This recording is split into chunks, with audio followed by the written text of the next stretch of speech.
ఒళ్ళంతా టాటూలు వేసుకుని చూద్దాం రండి. పూర్తి వివరాలకు చదవండి రేపటి సాక్షి దినపత్రిక. సీఎం చంద్రబాబు కోసం రప్పిస్తున్న హెలికాప్టర్ క్రాష్ అయింది. ముంబై నుంచి విజయవాడ వస్తుండగా పూణే దగ్గర హెలికాప్టర్ కుప్పకూలింది. ఈ ప్రమాదంలో 4 సిబ్బందికి తీవ్ర గాయాలయ్యాయి. హెలికాప్టర్ క్రాష్ పై ఏపీ పోలీసులు, ఇంటెలిజెన్స్ అధికారులు ఆరా తీస్తున్నారు. హైదరాబాద్లోని మాదాపూర్లో హీరో నాగార్జునకు చెందిన కన్వెన్షన్ ను కూల్చేశారు హైడ్రా అధికారులు. బఫర్ జోన్లో నిర్మాణాలు చేపట్టారన్న ఫిర్యాదు నేపథ్యంలో అధికారులు ఈ నిర్ణయం తీసుకున్నారు. కన్వెన్షన్ కూల్చివేతలపై హైకోర్టులో హౌస్ మోషన్ పిటిషన్ దాఖలు చేశారు నాగార్జున. దీనిపై విచారించిన న్యాయస్థానం వెంటనే కూల్చివేతలు ఆపేయాలని స్టే ఇచ్చింది. అచ్యుతాపురం సెర్జ్ ఘటనపై ఎన్జీటీ సీరియస్ అయింది. ప్రమాదాన్ని సుమోటోగా తీసుకుంది ఎన్జీటీ. 17 మంది కార్మికులు చనిపోవడంపై ఎన్జీటీ ఆందోళన వ్యక్తం చేసింది. అనకాపల్లి కలెక్టర్ ఏపీ పొల్యూషన్ బోర్డులకు నోటీసులు జారీ చేసింది. సేఫ్టీ ఆడిట్ జరగకపోవడాన్ని ప్రశ్నించింది ఎన్జీటీ. తరచుగా ప్రమాదాలు జరుగుతున్నా సంబంధిత యంత్రాంగం చర్యలు తీసుకోకపోవడంపై ఆందోళన వ్యక్తం చేసింది. అచ్యుతాపురం ప్రమాద ఘటనలో సర్కారు నిర్లక్ష్యం మరోసారి బయటపడింది. నష్టపరిహారం అందించడంలో ప్రభుత్వం వైఫల్యం చెందింది. 2 క్షతగాత్రులకు ఇంకా నష్టపరిహారం అందలేదు. ప్రమాదంలో కెమిస్ట్ తేజేశ్వరరావు కంటిచూపు కోల్పోయారు. అతను ప్రస్తుతం ఎన్టీఆర్ ఆసుపత్రిలో చికిత్స పొందుతున్నారు. ప్రొడక్షన్ మేనేజర్ నరేష్ కు కూడా నష్టపరిహారం అందలేదు. నరేష్ ప్రస్తుతం అనకాపల్లి ఉషా ప్రైమ్ ఆసుపత్రిలో చికిత్స పొందుతున్నారు. తెలంగాణ విద్యాశాఖ సీనియర్ అధికారులతో చర్చలు జరిపారు గవర్నర్ జిషుదేవ్ వర్మ. వెల్ఫేర్ రెసిడెన్షియల్ పాఠశాలలు, కళాశాలల అత్యుత్తమ పనితీరును ఆయన కొనియాడారు. ఎన్ఎస్ఎస్ వాలంటీర్ల సేవలను సామాజిక పరివర్తన దిశగా మళ్లించేందుకు విద్యాశాఖ చేస్తున్న కృషిని ప్రశంసించారు గవర్నర్. శ్రీకాకుళం జిల్లా ఫరీదుపేటలో టీడీపీ నాయకులు చేసిన దాడిలో వైఎస్ఆర్సీపీ కార్యకర్త కూన ప్రసాద్ మృతి చెందారు. ప్రసాద్ మృతికి కారణమైన టీడీపీ నాయకులను వెంటనే అరెస్టు చేయాలని వైఎస్ఆర్సీపీ కార్యకర్తలు, గ్రామస్తులు ఆందోళనకు దిగారు. డెడ్ బాడీతో వస్తున్న అంబులెన్స్ ను అడ్డుకొని నిరసన వ్యక్తం చేశారు. నిందితులను కఠినంగా శిక్షించాలని డిమాండ్ చేశారు. సూర్యాపేట జిల్లా చౌటుపల్లి గ్రామంలో పర్యటించారు మంత్రి ఉత్తమ్ కుమార్ రెడ్డి. శ్రీ వేణుగోపాల స్వామి రాజగోపురానికి శంకుస్థాపన చేశారు. కాంగ్రెస్ హయాంలోనే చౌటుపల్లి గ్రామం అభివృద్ధి చెందిందన్నారు ఉత్తమ్ కుమార్ రెడ్డి. రేషన్ కార్డు ఉన్న ప్రతి ఒక్కరికి సంక్రాంతి నుంచి సన్నబియ్యం అందజేస్తామన్నారు. నిండు గర్భిణికి పురిటి నొప్పులు రావడంతో ఇంట్లోనే పురుడు పోసిన ఘటన జగిత్యాల జిల్లా రాఘోజీపేటలో జరిగింది. కొళ్లెం కోమలత అనే గర్భిణికి పురిటి నొప్పులు వచ్చాయి. ఆ సమయంలో ఆసుపత్రికి వెళ్లేందుకు సరైన సదుపాయాలు లేకపోవడంతో మాజీ సర్పంచ్ బాలసాని లహరి ఇంట్లోనే పురుడు పోశారు. పన్నంటి మగబిడ్డకు కోమలత జన్మనిచ్చింది.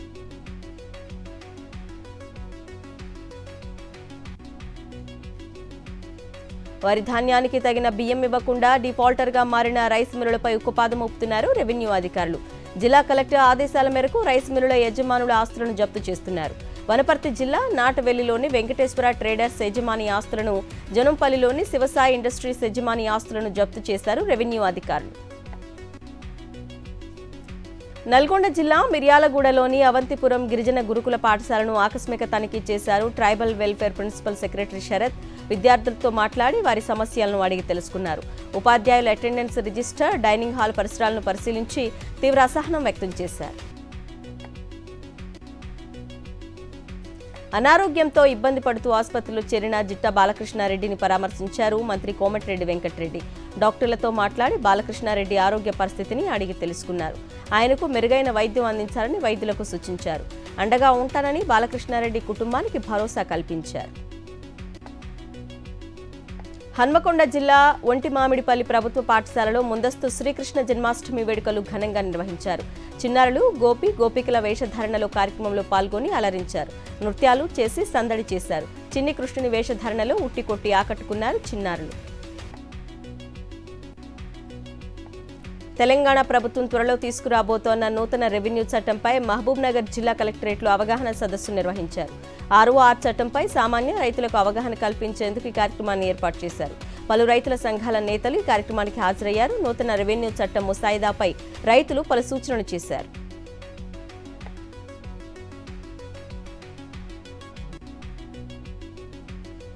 యాదాద్రి భువనగిరి జిల్లా చౌటుప్పల్లో రైతులు రోడ్డెక్కారు. ఆర్డీఓ కార్యాలయం ఎదుట బైఠాయించి ఆందోళన వ్యక్తం చేశారు. రీజనల్ రింగ్ రోడ్డు పనుల్లో భాగంగా భూమి కోల్పోయిన రైతులకు న్యాయం చేయాలని డిమాండ్ చేశారు. అలాగే అలైన్మెంట్ మార్చాలని కోరారు. ఎగువన కురుస్తున్న భారీ వర్షాలకు భద్రాద్రి కొత్తగూడెం జిల్లా చెర్ల మండలంలోని తాలిపేరు ప్రాజెక్టుకు భారీగా వరద నీరు వచ్చి చేరింది. అధికారులు 25 గేట్లను ఎత్తి నీటిని దిగువకు వదులుతున్నారు. 63,889 క్యూసెక్కుల నీటిని గోదావరిలోకి విడుదల చేస్తున్నారు. ప్రస్తుతం రిజర్వాయర్ నీటి మట్టం 73.62 మీటర్లుగా ఉంది. తెలంగాణలో 2 రోజుల పాటు భారీ వర్షాలు కురిసే అవకాశం ఉందని హైదరాబాద్ వాతావరణ కేంద్రం హెచ్చరించింది. ఆదివారం ఉదయం ఆదిలాబాద్, మంచిర్యాల, జగిత్యాల, రాజన్న సిరిసిల్ల, కరీంనగర్, పెద్దపల్లి, రంగారెడ్డి, వికారాబాద్, సంగారెడ్డి జిల్లాల్లో భారీ వర్షాలు పడతాయని వెల్లడించింది. పలుచోట్ల ఉరుములు, మెరుపులు, ఎదురుగాలులతో కూడిన వర్షాలు పడతాయని తెలిపింది హైదరాబాద్ వాతావరణ కేంద్రం. తన పట్ల, తన విద్యా సంస్థల పట్ల ప్రభుత్వం కక్షపూరితంగా వ్యవహరిస్తుందన్నారు జనగామ ఎమ్మెల్యే పల్లా రాజేశ్వర్ రెడ్డి. తాను అన్ని అనుమతులతో కాలేజీలను నిర్మించానని వెల్లడించారు. 25 ఏళ్లలో ఎన్నడూ కూడా అనుమతులు లేకుండా నిర్మించలేదన్నారు. తన విద్యా సంస్థలకు ఏఐసిటిఈ, జేఎన్టీయూ అనుమతులు ఉన్నాయన్నారు పల్లా రాజేశ్వర్ రెడ్డి. తెలంగాణకు మరో అరుదైన గౌరవం దక్కింది. రాష్ట్రానికి చెందిన వర్షారెడ్డి మిసెస్ సౌత్ ఇండియా 2024 కిరీటం దక్కించుకున్నారు. తమిళనాడులోని కోయంబత్తూరులో జరిగిన అందాల పోటీల్లో వర్షారెడ్డిని మిసెస్ సౌత్ ఇండియా కిరీటం వరించింది. తిరుపతి, శ్రీకాళహస్తి ప్రాంతాల్లో దోపిడీలకు పాల్పడుతున్న అంతరాష్ట్ర దొంగల ఆట కట్టించారు తిరుపతి క్రైమ్ పోలీసులు. 3 నిందితులను అరెస్టు చేశారు. వారి నుంచి 7 లక్షల విలువ చేసే వెండి, బంగారు ఆభరణాలు, 90,000 నగదును స్వాధీనం చేసుకున్నారు. కృష్ణా జిల్లా పెనమలూరులో యథేచ్ఛగా ఇసుక దందా చేస్తున్నారు టీడీపీ నాయకులు. ట్రాక్టర్కు 6,000 వసూలు చేస్తూ ఇసుకను అక్రమంగా తరలిస్తున్నారు. పోలీసులు సైతం వారిని పట్టించుకోవటం లేదని స్థానికులు ఆరోపిస్తున్నారు. రెవెన్యూ అధికారుల కనుసన్నల్లోనే ఇసుక అక్రమ రవాణా జరుగుతోందని అంటున్నారు స్థానికులు. డాక్టర్ బిఆర్ అంబేద్కర్ కోనసీమ జిల్లా అమలాపురంలోని వెంకటేశ్వర డిగ్రీ కాలేజీలో న్యాయ విజ్ఞాన సదస్సు నిర్వహించారు. ఈ కార్యక్రమానికి ముఖ్య అతిథిగా civil court judge Gouri Shankarrao హాజరయ్యారు. విద్యార్థులు ర్యాగింగ్, గంజాయి వంటి మత్తు పదార్థాలకు దూరంగా ఉండాలన్నారు గౌరీ శంకర్రావు. భారత చట్టాలపై ప్రతి ఒక్కరూ అవగాహన కలిగి ఉండాలని తెలిపారు. నాగర్ కర్నూలు జిల్లా కొల్లాపూర్లో రత్నగిరి ఫౌండేషన్ ఆధ్వర్యంలో డ్రగ్స్ మహమ్మారిపై అవగాహన కల్పిస్తూ ర్యాలీ నిర్వహించారు. పెద్ద ఎత్తున వివిధ పాఠశాలలు, కళాశాలలకు చెందిన విద్యార్థులు ర్యాలీలో పాల్గొన్నారు. ప్లకార్డులు ప్రదర్శిస్తూ సే నో టు డ్రగ్స్ అంటూ నినాదాలు చేశారు. డ్రగ్స్ మహమ్మారిపై స్థానిక ప్రజలకు అవగాహన కల్పించారు. సికింద్రాబాద్ కంటోన్మెంట్ పరిధిలోని రాష్ట్రపతి నిలయం సమీపంలో ఎదురుగాలులకు భారీ వృక్షం నేలకొరిగింది. అకస్మాత్తుగా రోడ్డుపై పడిపోవడంతో 2 హైటెన్షన్ ఎలక్ట్రిక్ పోల్స్ కుప్పకూలాయి. ఎలక్ట్రిక్ సిబ్బంది కరెంటు నిలిపివేసి రంగంలోకి దిగారు. సహాయక చర్యలను వేగవంతం చేశారు.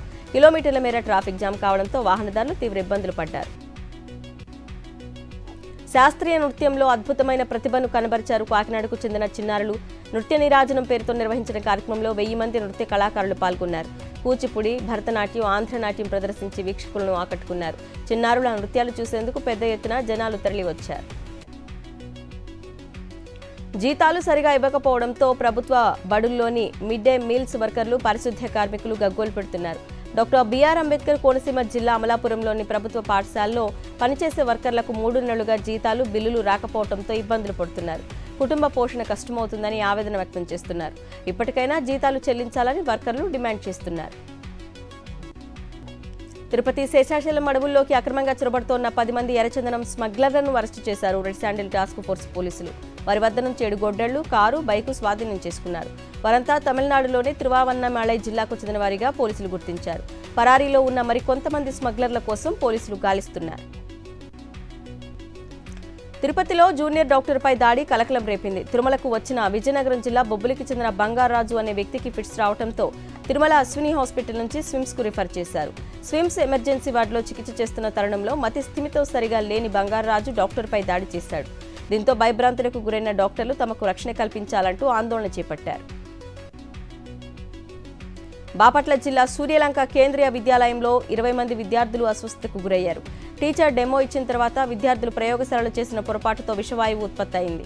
ఆ వాయువు పీల్చడంతో విద్యార్థులు అనారోగ్యానికి గురయ్యారని అనుమానం వ్యక్తం చేశారు ఉపాధ్యాయులు. బాధితులను బాపట్ల ఏరియా ఆసుపత్రికి తరలించారు. 2 రోజుల్లో బంగాళాఖాతంలో మరో అల్పపీడనం ఏర్పడనుందని తెలిపింది వాతావరణ శాఖ అధికారులు. దాని ప్రభావంతో 24 గంటల్లో కోస్తా జిల్లాలో తేలికపాటి నుంచి భారీ వర్షాలు పడతాయన్నారు. తీరం వెంబడి గంటకు 35 నుంచి 45 కిలోమీటర్ల వేగంతో ఎదురుగాలులు వీస్తాయని చెప్పారు. మలేషియాలో ఏపీకి చెందిన ఓ మహిళ గల్లంతైంది. కౌలాలంపూర్లో విజయలక్ష్మి అనే మహిళ నడుచుకుంటూ వెళ్తుండగా ఫుట్పాత్ ఒకసారిగా కుంగిపోయింది. దీంతో మహిళ 10 మీటర్ల లోతులో ఉన్న డ్రైనేజీలో పడిపోయింది. వెంటనే రెస్క్యూ సిబ్బంది మహిళ కోసం గాలింపు చర్యలు చేపట్టారు. కుడి చేతికి సర్జరీ చేయించుకున్న హీరో రవితేజ ఆసుపత్రి నుంచి డిశ్చార్జ్ అయ్యారు. కొన్ని వారాల పాటు విశ్రాంతి తీసుకోవాలని రవితేజకు వైద్యులు సూచించారు. తను డిశ్చార్జ్ అయిన విషయాన్ని రవితేజ సోషల్ మీడియా ద్వారా వెల్లడించారు. ప్రస్తుతం తాను ఆరోగ్యంగానే ఉన్నానన్నారు రవితేజ. ప్రధాని మోదీ ఐరోపా దేశాల పర్యటన విజయవంతంగా ముగిసింది. పోలాండ్, యుక్రెయిన్ పర్యటన ముగించుకొని ఢిల్లీ చేరుకున్నారు ప్రధాని మోదీ. దాదాపు 2.5 యుద్ధంతో నలిగిపోతున్న కీవ్లో అడుగుపెట్టి రణక్షేత్రం నుంచి శాంతి సందేశం అందించారు. సంఘర్షణతో ఏ సమస్య పరిష్కారం కాదని, దౌత్య చర్చల ద్వారా సమస్యను శాంతియుతంగా పరిష్కరించుకోవాలని పిలుపునిచ్చారు. కేంద్ర కేబినెట్ 3 కీలక నిర్ణయాలు తీసుకుంది. విజ్ఞాన ధార పథకానికి ఆమోదం తెలిపింది. బయో E3 విధానానికి గ్రీన్ సిగ్నల్ ఇచ్చింది. 11, 12వ తరగతి విద్యార్థులకు ఇంటర్న్షిప్నకు ఆమోద ముద్ర వేసింది. అలాగే యూనిఫైడ్ పింఛన్ పథకాన్ని కేంద్రం ప్రవేశపెట్టింది. కోల్కతా హత్యాచార కేసులో దర్యాప్తు వేగవంతం చేసింది CBI. RG Kar medical college hospital మాజీ ప్రిన్సిపల్ సందీప్ ఘోష్, ప్రధాన నిందితుడు సంజయ్ రాయ్ సహా 7గురికి పాలిగ్రాఫ్ పరీక్షలు నిర్వహించింది. ఇందులో ఆర్జికార్ హాస్పిటల్కు చెందిన 4 డాక్టర్లు, ఒక సివిల్ వాలంటీర్ కూడా ఉన్నారు. ఢిల్లీ నుంచి వచ్చిన ఫోరెన్సిక్ ఎక్స్పర్ట్ పర్యవేక్షణలో ఈ లై డిటెక్టర్ టెస్ట్ జరిగింది. ఈశాన్య రాష్ట్రం త్రిపుర ఇంకా వరద ముంపులోనే ఉంది. దక్షిణ త్రిపుర, గోమతి, ఖవాయా సహా 8 జిల్లాల్లో అత్యంత ఆందోళనకర పరిస్థితులు నెలకొన్నాయి. ఊళ్లకు ఊళ్లే మునగడంతో వేలాది మంది నిరాశ్రయులయ్యారు. రాష్ట్ర వ్యాప్తంగా 17 లక్షల మందికి పైగా వరద ప్రభావం పడింది. ఈ 8 జిల్లాల పరిధిలోని దాదాపు లక్షల మంది ప్రభుత్వం ఏర్పాటు చేసిన సహాయ శిబిరాల్లో తలదాచుకుంటున్నారు. రీయూజబుల్ హైబ్రిడ్ రాకెట్ రూమీ 1ను ఇండియా తొలిసారి పరీక్షించింది. మొబైల్ లాంచర్ ద్వారా చెన్నైలోని తిరువిందుందై నుంచి ఈ రాకెట్ను ప్రయోగించారు. 3 క్యూబ్ శాటిలైట్లు, 50 పికో శాటిలైట్లను ఈ రాకెట్ ద్వారా ఉపకక్షలోకి పంపించారు. తమిళనాడుకు చెందిన Martin group, space zone India కంపెనీలు ఈ రాకెట్ను రూపొందించాయి. ప్రకృతి ప్రకోపానికి బంగ్లాదేశ్ చిగురుటాకులా వణుకుతోంది. భారీగా వరదలు పోటెత్తడంతో దేశ ప్రజలు అతలాకుతలమవుతున్నారు. సుమారు 50 లక్షల మంది వరదల్లో చిక్కుకుపోగా 15 మంది మరణించినట్టు స్థానిక మీడియా తెలిపింది. సుమారు 5 నదులు కట్టలు తెగి పొంగి పొర్లుతున్నాయి. దీనివల్ల 11 జిల్లాలపై తీవ్ర ప్రభావం పడినట్టు అధికారులు వెల్లడించారు.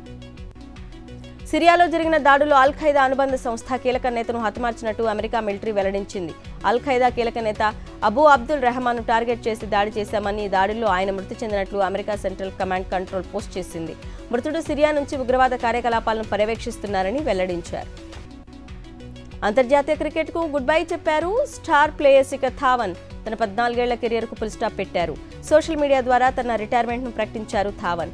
గుండెల్లో శాంతిని నింపుకొని క్రికెట్కు వీడ్కోలు చెప్పినట్టు వెల్లడించారు. అభిమానుల ప్రేమ అభిమానులకు ధన్యవాదాలు తెలిపారు.